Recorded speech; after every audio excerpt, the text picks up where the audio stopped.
wabarakatuh. Namo Buddhaya. Salam sehat untuk kita semua. Perkenalkan, nama saya Aldiana Astuti, SSTM Biomed.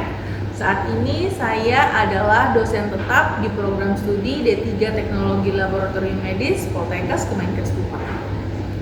Video ini merupakan salah satu bagian pernyataan dari dosen dalam unjuk kerja Tridharma Perguruan Tinggi atau PDD UKT-PT sebagai salah satu syarat sertifikasi dosen tahun 2026 khususnya dalam aspek pengajaran.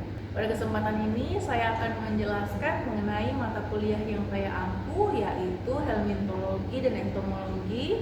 Mata kuliah ini merupakan mata kuliah yang dilaksanakan pada semester genap dengan kode mata kuliah TLM 51024 dengan bobot 2 SKS, di mana 2 SKS tersebut adalah SKS praktek. Mata kuliah helmintologi dan entomologi merupakan mata kuliah yang mempelajari tentang cacing parasit atau helmin dan arthropoda atau entomologi yang berperan sebagai vektor penyebab penyakit pada manusia. Materi ini mencakup morfologi, klasifikasi, siklus hidup, epidemiologi, dan patogenesis. Di dalam mata kuliah ini, mahasiswa diharapkan mampu melakukan diagnosis laboratorium. CPL yang dibebankan pada mata kuliah ini yaitu CPL 2, CPL 3, CPL 5, CPL 6, CPL 7, dan CPL 8. Terdapat 12 CPMK pada mata kuliah ini. Yang pertama yaitu mahasiswa diharapkan mampu melakukan pemeriksaan mikroskopis Ascaris lumbricoides. CPMK 2, mahasiswa diharapkan mampu melakukan pemeriksaan mikroskopis Trichuris trichuria. CPMK ketiga, mahasiswa diharapkan mampu melakukan pemeriksaan mikroskopis Ankylostoma duodenale. CPMK keempat, mahasiswa diharapkan mampu melakukan pemeriksaan mikroskopis Necator americanus. CPMK kelima, mahasiswa diharapkan mampu melakukan pemeriksaan Enterobius vermicularis. CPMK keenam, mahasiswa diharapkan mampu melakukan pemeriksaan mikroskopis Toxocaracata. CPMK ketujuh, mahasiswa diharapkan mampu melakukan pemeriksaan mikroskopis Wuchereria bancrofti. CPMK ke-8, mahasiswa diharapkan mampu melakukan pemeriksaan mikroskopis Brugia malai. Yang ke-9, mahasiswa mampu melakukan pemeriksaan mikroskopis Brugia timori. CPMK ke-10, mahasiswa mampu memahami Culicini dan Muscidae. CPMK ke-11, mahasiswa mampu menjelaskan, memahami entomologi famili Insecta, terutama morfologi dan siklus hidup, serta taksonomi dari Siphonaptera. CPMK terakhir yaitu CPMK yang ke-12, mahasiswa mampu membuat sediaan insekta dari ordo Diptera dan memahami morfologi insekta. Metode pembelajaran dalam mata kuliah ini ada 3. Yang pertama adalah SGD atau Small Group Discussion, yang kedua adalah praktikum, yang ketiga adalah tugas mandiri berupa laporan praktek. Bobot penilaian dalam mata kuliah ini yang pertama UTS 20%, UAS 25%, laporan 20%, keterampilan 35%. Selamat pagi, Assalamualaikum warahmatullahi wabarakatuh. Hari ini kita akan mulai asistensi untuk mata kuliah helmintologi dan entomologi. Jadi di pertemuan ke-9 ini, mata kuliah ini tuh mengharapkan kalian untuk 1. Mampu menjelaskan mengenai morfologi insekta, terutama kutu kepala, kutu badan, kutu kelamin, nyamuk, lalat, dan fungsinya di kesehatan, terutama sebagai vektor penyakit. Nah, sebelumnya kita kan pernah membahas mengenai nyamuk, jenis-jenis nyamuk, morfologi nyamuk. Nah, hari ini kita akan bahas mengenai morfologi kutu, taksonomi kutu. Nanti saya akan jelaskan lebih lanjut di proses praktikum. Jadi kalian lihat langsung di mikroskop seperti apa bentuk dan morfologi dari kutu rambut, kutu badan, dan kutu kelamin. Nah, nama latinnya kita ulangi sama-sama. Kalau kutu kepala, nama latinnya Pediculus humanus capitis. Kutu badan, Pediculus humanus corporis. Nah, kutu kelamin namanya Pyrrhus pubis. Oke, 3 jenis kutu ini yang harus kalian pahami karena ketiga jenis ini adalah salah satu faktor penyakit pada manusia. Oke, untuk pertemuan ke-9 ini nanti untuk bobot penilaian nanti diharapkan kamu itu mampu untuk membuat harus ada laporan praktikum. Oke, yang kedua kamu harus kehadirannya 100% agar nanti pada saat UTS dan UAS kamu boleh ikut. Oke, untuk bobot penilaian UTS UAS ini sendiri, kalau UAS itu 35%, kalau UTS itu 20%. Ada kehadiran dan keterampilan itu nanti bisa kamu lihat di RPS. Oke? Nah, jadi kalau kamu nanti cek di mikroskop itu nanti kamu akan melihat bagian apa? Kepala, toraks, abdomen. Nah, selain kepala, toraks, abdomen, kamu juga harus melihat dia punya antena, terus kaki, ini ada dia punya cakar, itu nanti kamu cek satu-satu, silahkan difoto, kemudian nanti kamu masukkan ke dalam dokumen. Oke, asistensi cukup sampai di sini. Selanjutnya kita naik ke lab untuk langsung ke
zaman dulu, beberapa tahun yang lalu, parasitologi itu dibagi jadi 2, parasitologi 1 saling berhubungan dengan entomologi.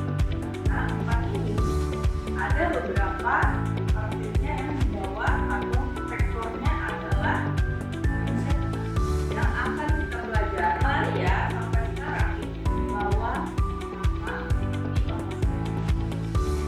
nanti kalau saya tanya kamu boleh pilih mana kamu suka, nanti silahkan. Oke, lanjut. Helmintologi kamu belajar tentang kaki. Sebelumnya kamu pernah belajar semester lalu, minggu lalu kamu belajar tentang apa? Helmintologi, SPH dan non-SPH.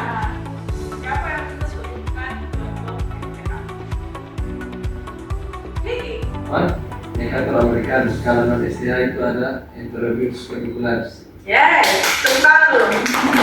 Sini, ambil langsung. Oh, yang mana?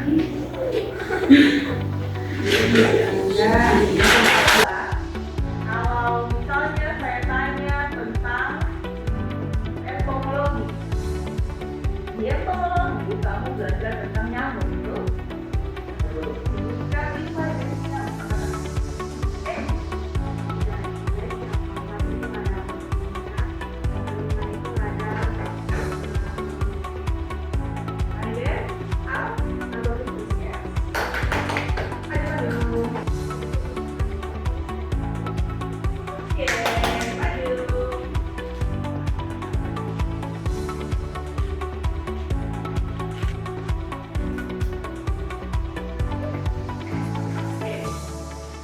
Lanjut ya. Kalau di entomologi kesehatan itu ada taksonomi. Kamu tahu kan taksonomi ada kingdom, ada kelas, ada phylum, ada ordo. Kemudian yang paling harus kamu ketahui adalah spesies.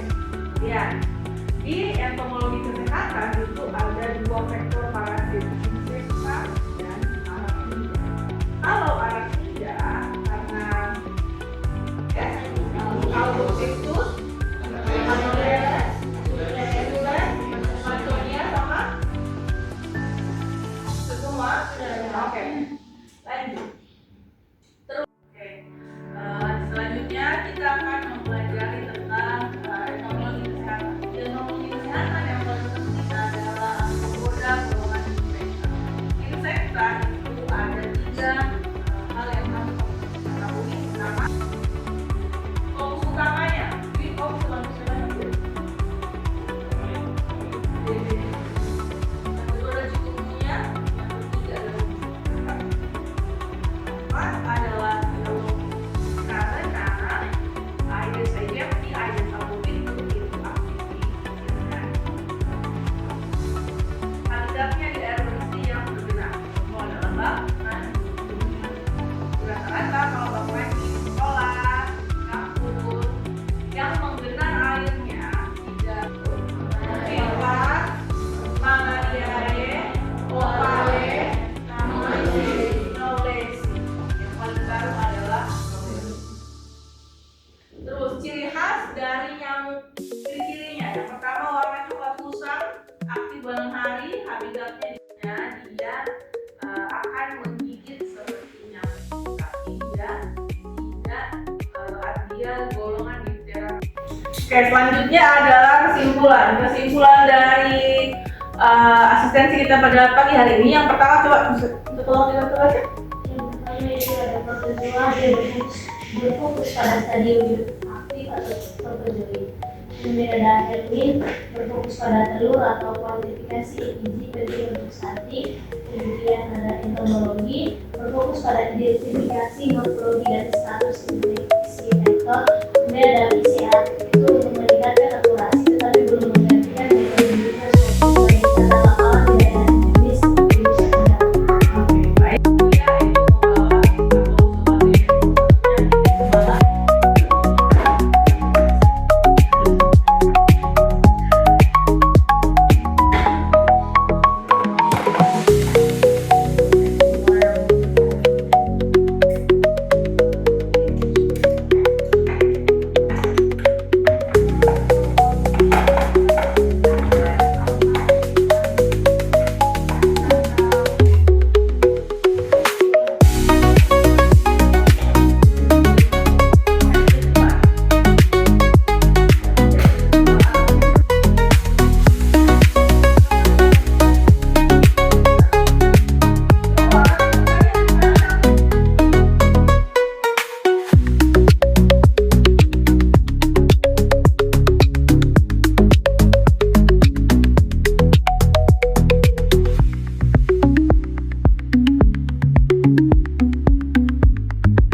Nanti kamu cari dia punya bagian kepala, toraks, sama abdomen ya. Demikian deskripsi singkat yang bisa saya berikan. Semoga dapat memberikan gambaran mengenai kegiatan pada bidang pendidikan dan pengajaran yang telah saya lakukan sebagai dosen di program studi D3 Teknologi Laboratorium Medis Poltekkes Kemenkes Kupang, khususnya pada mata kuliah herpetologi dan entomologi. Atas perhatiannya saya ucapkan terima kasih. Teruslah berkarya dan berinovasi. Saya Adriana Astuti undur diri. Semoga video ini dapat memberikan manfaat. Terima kasih.